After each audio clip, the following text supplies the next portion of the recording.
네, 선생님 안녕하세요. 안녕하세요. 네, 전환이 바뀌었네요. 이사했어요.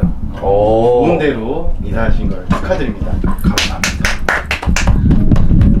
한번 전환 이사하신 기념으로 찍어야죠. 네. 좋아졌어요. 네. 아직 조금 부족해요. 지금 덜 저기 돼가지고 더 꾸며야 돼 지금. 선생님 머리 스타일을 딱 봐도 선생님 나이가 어느 정도 이제 짐작이 될 수 있잖아요.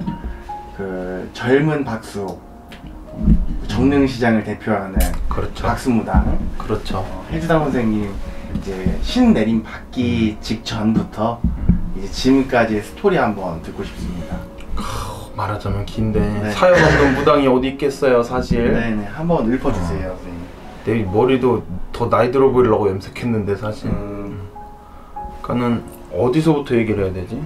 어디서부터냐면은 선생님 신 받기 직전부터 신을 받고 난 다음. 그러니까 뭐 신이 솟구칠 때부터. 네. 그러니까 원래 나는 어릴 때부터 좀 그게 있어가지고 좀 많이 아팠어요.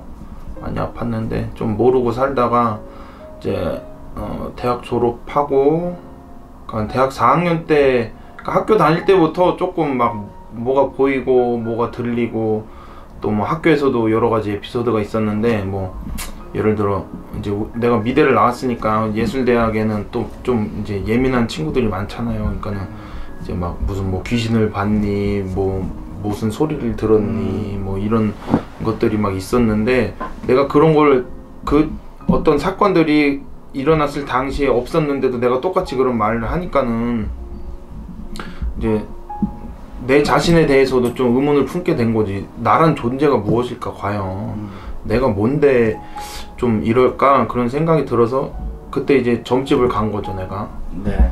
23살 4살 때 네. 점집을 가서 이제 지금의 신어머니가 되신 분을 만나서 이제 점을 보러 간 거지. 딱 들어가는데 신엄마가 하는 말이 아니 점은 뭐로 보러 와. 남들 점 다 봐주고 다니면서 딱 그러는 거야. 그래서 아 뭐 그런 건 아니라고 일단은 좀 이것저것 궁금해서 왔습니다. 그러니까는 너는 참 재주가 아깝다.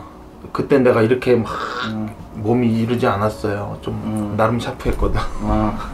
우리 엄마 신엄마 왈 제가 참 나한테 처음에 올 때 샤프했는데 어쨌간에 뭐 그건 과거지사고 근데 그랬는데 너는 참 아깝다. 그러니까 조금 예술로 풀어보자 해서 나는 뭐 대학 졸업 잘하고 유학 준비해서 유학 시험 보러 갔는데 이제 뭐 거기서도 뭐 너는 이미 작업이 좋고 작가인데 무슨 학교를 다시 오냐 뭐 이런 식으로 해가지고 낙방을 하게 된 거죠. 유학을. 원래 전공이 뭐였어요? 저는 이제 그 회화과 한국화 전공 해가지고 이제 뭐 그림 그리고 뭐 이제 오브제 작업이라고 해서 뭐 이렇게 뭐라 그럴까 좀 조형물 작업 뭐 이런 거 하고 그랬었죠. 그래서 그러고 나서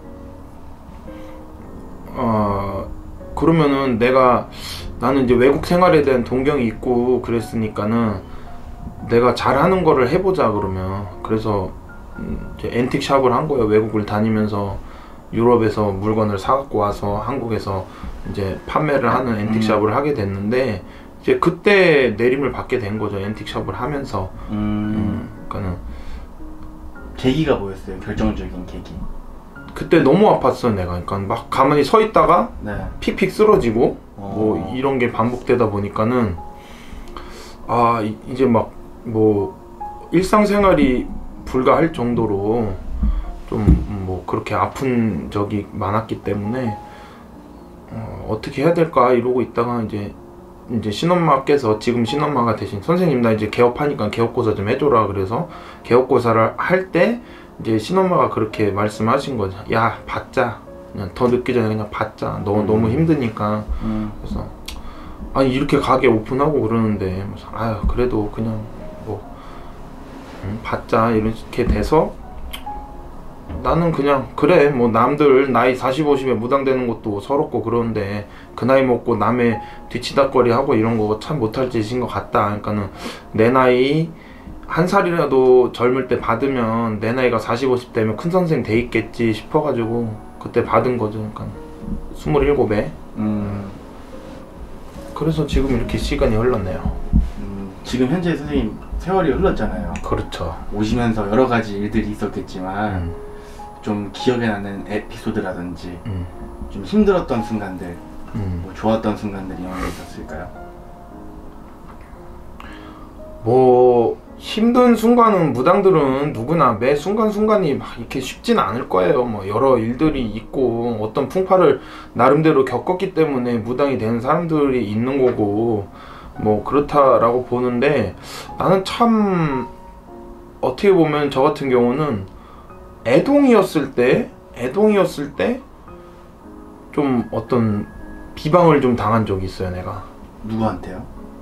누군지 모르는 존재에, 네. 누군지 모르는 존재한테, 뭐냐면 전안에 어느 날 내가, 그러니까 손님이 좀 그때 당시에 좀 있었어요. 왜냐면 이제 우리가 단체로 뭐 중국 기도를 갔다 오고 했었는데, 우리 그 같은 식구들, 시내 식구들끼리 중국 기도를 갔다 오고 나서 태산의 기도를 갔다 왔는데 손님이 좀 많이 들더라고. 하루에 뭐 몇 명, 한두 명 보던 게 뭐 8명, 10명 뭐 이렇게 계속 쭉 꾸준히 손님을 봤는데, 어느 날 갑자기 8명이 하루에 예약이 있었는데 오전에 4명, 오후에 4명. 나는 이제 손님을 하루에 많이 안 보기 때문에 그 한 날 8명 예약돼 있는 게 다 취소가 되는 거예요. 왜 이러지? 그러더니 그 뒤부터 계속 손님이 점점 빠지기 시작하면서 왜 이러지 하면서 좀 기분이 이상했는데, 어느 날 이제 그 신당을 청소를 하려고 이렇게 막 보는데 뭐가 반짝거리는 게 있어서 보니까는 바늘이 이렇게 질러져 있더라고. 그 전안에 이렇게 내가 부적 쓰는 그 용품들 담아놓는 이제 상자가 있는데, 그 상자 밑에 바늘이 딱 이렇게 바늘 귀가 보이는 거예요. 그래서 이게 뭔가 나는 황당했지. 내가 솔직히 그때 애동인데, 내가 그때 2년 차? 3년 차? 뭐 몇 년 안 됐을 때 그때인데, 아니 내가 그랬어. 그냥 조금 말을 거칠게 하자면, 아니 씨부랄, 내가 불리는 무당도 아닌데 누가 나를 비방을 한 건가? 뭐 이런 생각이 드는 거니. 그때부터 이제 손님이 없는 거야. 막 그래도 한 1년 이상을 힘들었죠. 그러니까는 뭐 그것 때문에 힘들었을까는 모르겠지만은, 금전적으로? 그러니까 뭐 금전적인 거야 뭐 그렇다 치고, 뭐 워낙에 나도 무당 되면서 까먹고 시작했으니까. 근데 이제 뭐 그런 거야 그렇다 치더라도 뭔가 조금 뭐 굿도 많이 나가야 되고 막 손님도 봐야 되고 이랬는데 안 되니까 그게 막 답답한 거지. 막 뭐 신은 막 솟구치는데 뭐 밖으로 표출할 데가 없는 거지. 그러니까는 좀 그때가 좀 힘들었던 것 같아요. 지금 내가 생각해 보면은. 그럼 선생님 제일 좋았던 건 언제? 좋았던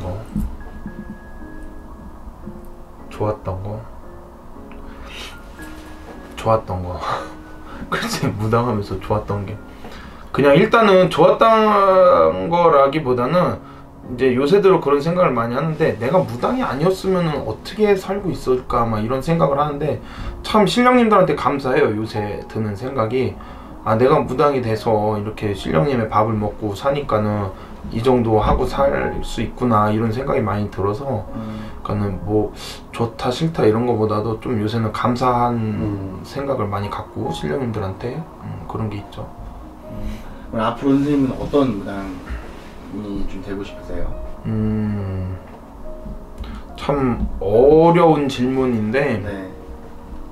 무당이라는 거를 놓고 봤을 때 사실 무당의 종류도 많고, 어떻게 보면 분류라고 할까? 그러니까는 이렇게 가는 길들이 다들 여러 갈래들이 있는데, 저 같은 경우는 모르겠어요. 그냥 아직까지 저도 배우고 있는 입장이지만은, 저는 조금 더 전통에 가까운 굿을 내가 제대로 배워서 제대로 후대에 이렇게 전파하고 알리고 뭐 이런 역할을 좀 내가 할 수 있지 않을까 이런 생각을 많이 하고 있기 때문에 조금 열심히 하려고 노력은 하고 있고, 그 다음에 어떻게 하다 보니까는 조금 해외나 제가 그러니까 외국에 공연을 많이 가요. 1년에 뭐 2번은 기본 정도로 가고, 이제 막 그러다 보니까는 이제 해외에서도 한국의 샤머니즘, 그러니까 한국의 민속신앙 이런 쪽에 관심이 많은데, 좀 제대로 전파가 되고 제대로 알려지고 있지가 않은 것 같아요. 그래서 조금 내가 공부를 더 해서 좀 더 그 서구인들한테 이 동양적인 거, 한국이 갖고 있는 이 토속 신앙이라는 거를 좀 제대로 이렇게 전파하고, 어떻게 보면은 막 이렇게 자꾸 영어가 나오네. 저기 뭐야? 영어 얘기해주세요. 아웃루킹이라 그러니까 뭐라 그래? 그러니까 겉으로 보여지는 거에 치중을 해서 막 그런 걸 뭐라 그래? 이거 막 이렇게 막 자극적인 거, 막 이런 걸로만 부각이 되는데, 그런 게 아닌 조금 더 본질적인 의미의 한국의 토속 신앙에 대한 거를 이렇게 좀 전파하고 싶은 생각이 있죠, 저 같은 경우. 멋있습니다. 아니, 그거는 멋있는 거라기보다는 누군가는 해야 될 일이니까. 그 해주당 선생님이 이제 오랫동안 방송을 이제 바쁘신 관계로 좀 쉬었다가 그렇죠. 다시 좀 재개를 하셨는데, 네. 시청자분들에게 약속 한번 해주세요. 앞으로 꾸준하게 좋은 컨텐츠로 다시 찾아뵙겠다고 기다려주셔서 감사하다고 말씀 한번 해주시면 좋을 것 같습니다. 그동안 그러니까는 제가 조금 여러 가지 일들이 있었고, 뭐 이게 그렇다고 불미스럽고 이런 게 아니고 좋은 일로 바빴어요. 왜냐면 전환도 이사하고 뭐 어쩌고 이렇게 준비를 하다 보니까는 좀 텀이 생겼는데, 어쨌간에 뭐 잘 되려고 또 좋은 데로 옮기고 넓어지고 또 다 여러분들 계시니까는 제가 또 이렇게 이제 좀 뭐라 그럴까, 좀 넓혀서 올 수가 있었고, 또 얼마 전에 진적을 했는데 이틀을 했어요. 근데 참 그런 말을 했어, 내가. 아니, 정작 무당 본인은 가만히 있는데 우리 손님들이 너무 많이 우시더라고. 그래서 참 내가 이 신의 길을 가면서 너무 감사하게 그런 감사한 시기를 내가 보내고 있구나, 이런 생각이 많이 들더라고. 그래서 앞으로 조금 더 열심히 노력하고 진짜 뭐 마음으로 손님을 대하는 무당이 되려고 조금 열심히 더 노력하려고 합니다. 그러니까는 기다려주셔서 감사하고, 어쨌간에 더 열심히 하는 모습 보여드리고, 또 남들이 듣기에 나쁜 소리 안 나게끔 열심히 노력하겠습니다. 많이 지켜봐 주시고 응원해 주세요.